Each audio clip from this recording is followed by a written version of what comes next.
Life on the Desert, from Ancient Civilizations at ushistory.org. There's no place like home to the Bedouin people. This home meant the entire Sahara Desert. Traditional Bedouin are pastoral nomads or wanderers who travel with herds of domesticated animals. They are constantly on the move, with no permanent camping place. Their staple belongings include camels and tents, and they frown upon agriculture and all types of trades and crafts. Any type of settled life is traditionally considered beneath Bedouin dignity. While it may seem like the Bedouin lack order, this is far from true. Tribes are the basic unit of their social organization, and though simple, they are highly structured. For wandering purposes, tribes break into smaller clans and family units. Traveling and exploiting the land is much more efficient this way. Most of what is known about the Bedouin today involves Middle Eastern tribes and lands, but it is important to recognize that much of Bedouin history also took place in northern Africa. In fact, the Sahara was one of the first Bedouin territories. Islam comes to Africa. The first Arab invasion of North Africa was led by ancestors of the Bedouin and occurred in 643 CE. At the time of the invasion, North Africa already had a long history of foreign attack and cultural infusion.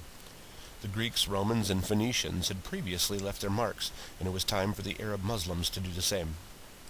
Followers of the Prophet Muhammad emerged from the Arabian Peninsula and moved westward across Berber-occupied areas of northern Africa.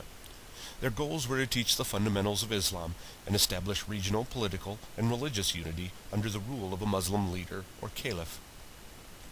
The invasion was intense, and by the 8th century the primary goals were accomplished. Muslims had succeeded in saturating the region, but they had also encountered internal conflict that led to big changes. Hostile disagreement between two Arab leaders had divided them into two branches, Sunni and Shia. A long chain of events resulted from this division, and one important link led to the invasion of the Bedouin. Around 1040 CE, a group of Islamicized Berbers who had become affiliated with the Shia decided to take revenge. They neglected lands given to them by their caliph, defied the creeds of the Shia, and launched a rebellion among other Berbers to convert to the Sunni branch. These events no doubt led to vengeful reactions. The angry Shia caliph invited two tribes of Arabian Bedouin, known collectively as the Hilalians, to travel west and issue the Berbers' punishment.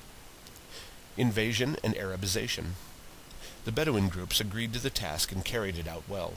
They moved in aggressively, making their way mercilessly through Egypt and Libya, and some even continued on to the coast of Morocco. This was their chance to acquire new territory through conquest. The Hilalian invasion was devastating to the region.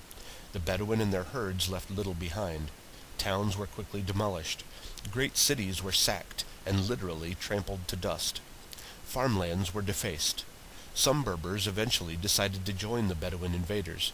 They obviously could not beat them, so this was probably a survival choice. The Bedouin invasion of northern Africa was obviously one of destruction, but it was also one of introduction. As the nomads swept through the region, they continued the process of Arabization, the teaching and spreading of Islamic culture. The early Bedouin left behind much more than a good story. They left the ideals of strength and endurance that have allowed their culture and peoples to survive today. Modern Bedouin tribes have been forced over the years to adapt to modern conditions. Gradually, they have become more sedentary, but their foundation of pastoral nomadism is still firm, and the desert is still the place that they call home.